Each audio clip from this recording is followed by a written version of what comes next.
Partnership के कुछ adjustment. आइए देखिए, सबसे पहले हम क्या सीखेंगे, accounting treatment of goodwill at the time of retirement of partner. जब हमारा पार्टनर बिजनेस से रिटायर होता है तो उस केस में हम गुडविल का क्या ट्रीटमेंट करते हैं। ठीक है, गुडविल हालांकि ये सभी को पता होगा, name and fame of the business, जो भी हमारे जिसकी वजह से हमारा जो बिजनेस होता है एक अब नॉर्मल प्रॉफिट को अर्न करता है ओवर द नॉर्मल प्रॉफिट। चलिए आइए देखिए क्या लिखा है इसमें। When goodwill is appearing on the balance sheet, means वो गुडविल जो हमारी ऑलरेडी हमारे बैलेंस शीट में अपीयर है। गुडविल हमारी कहाँ पे शो होती है, एसेट साइड में। बैलेंस शीट में अगर ऑलरेडी हमें गुडविल दे रखी है एसेट साइड में, तो उसको हम डिस्ट्रीब्यूट करेंगे हम अपने ओल्ड पार्टनर्स में। तो एंट्री क्या बनाएंगे, old partners account debited to goodwill account, old partners account debited to goodwill account. Suppose हमारे 3 पार्टनर्स हैं ए बी सी, इन्होंने क्या किया है, सी को रिटायर किया है फर्म से, तो हम एंट्री क्या पास करेंगे, A account debit B account debited to goodwill account.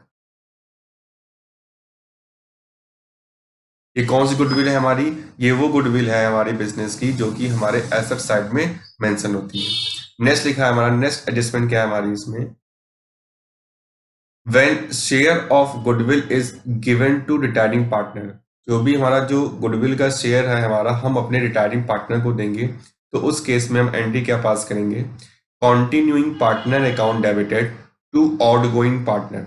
Continuing partner suppose that हमारे ए बी और सी हमारे 3 पार्टनर्स हैं, और सी हमारे बिजनेस से क्या हो रहा है, रिटायर हो रहा है। तो हम सी को हम लोग क्या बोलेंगे, आउटगोइंग पार्टनर या रिटायरिंग पार्टनर, आउटगोइंग पार्टनर या रिटायरिंग पार्टनर। और जो हमारे ए हैं और ये बी हैं उनको हम लोग क्या बोलेंगे, कॉन्टिन्यूइंग पार्टनर। तो इस केस में आप एंट्री क्या पास करोगे, A account debit B account debited to C account. ये हमारी एंट्री बनती है हमारी रिटायरमेंट पार्टनर केस में।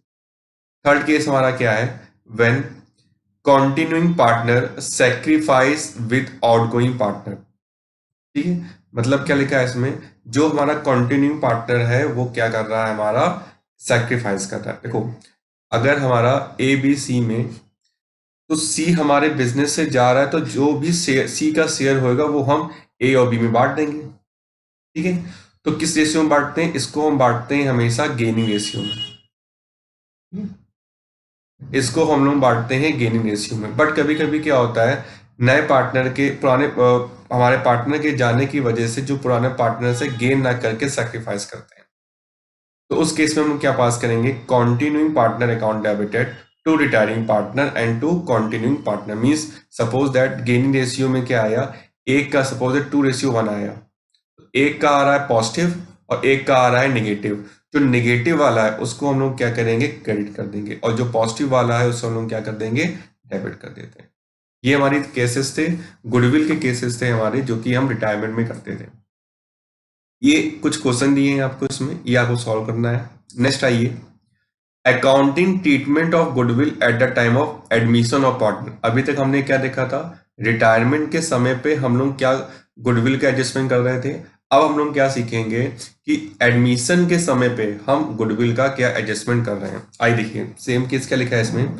फर्स्ट केस लिखा है, when goodwill is appearing in the balance sheet. ठीक है, all the partners account debited to goodwill account. That means क्या लिखा है हमारा, suppose that A and B, हमारे ए और बी हमारे पार्टनर्स हैं, इन्होंने क्या किया है, सी को एडमिट किया है। अब ये रिटायर नहीं किया है, इनको हमने क्या किया है, एडमिट किया है। जब हमने सी को हमने एडमिट किया है अपने फर्म में, तो जो पुरानी गुडविल होगी वो हमारे जो पुराने पार्टनर्स होते हैं उस वो अपने ओल्ड रेशियो में इसको हम लोग क्या कर लेंगे, डिस्ट्रीब्यूट कर लेंगे। ठीक? जितने भी पुराने रिजर्व्स होते हैं, जो गुडविल होती है, सब हम पुराने रेशियो में डिस्ट्रीब्यूट कर लेंगे। पॉइंट नंबर बी क्या लिखा है, when goodwill is bought by new partner. जब नया पार्टनर गुडविल लेके आता है, भाई जब नया बिजनेस में पार्टनर आता है तो वो 2 चीज लेके आता है, एक कैपिटल लेके आता है और एक गुडविल लेके आता है। तो गुडविल के हम लोग एडजस्टमेंट क्या करेंगे, premium for goodwill account debited, premium for goodwill account debited to sacrificing partner.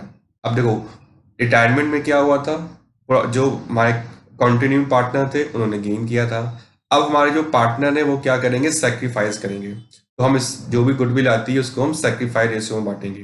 तो गुडविल की एंट्री क्या बनाएंगे, premium for goodwill account debited to sacrificing partner. यहाँ पे हमारे सैक्रिफाइसिंग पार्टनर कौन है, हमारे ए एंड बी। ठीक है बच्चों, नेक्स्ट देखिए क्या लिखा है इसमें, when goodwill is brought by new partner one partner gain and other partner sacrifice. देखिए सेम केस उसमें भी लिखा था, इसमें भी है।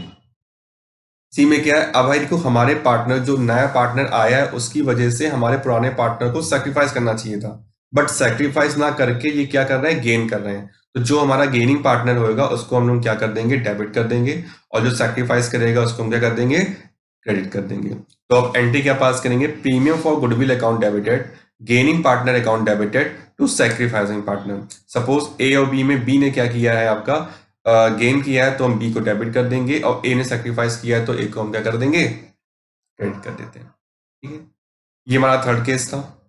When new partner unable to bring goodwill in cash, जब गुडविल कैश में लाएगा तो प्रीमियम फॉर गुडविल लिखेंगे।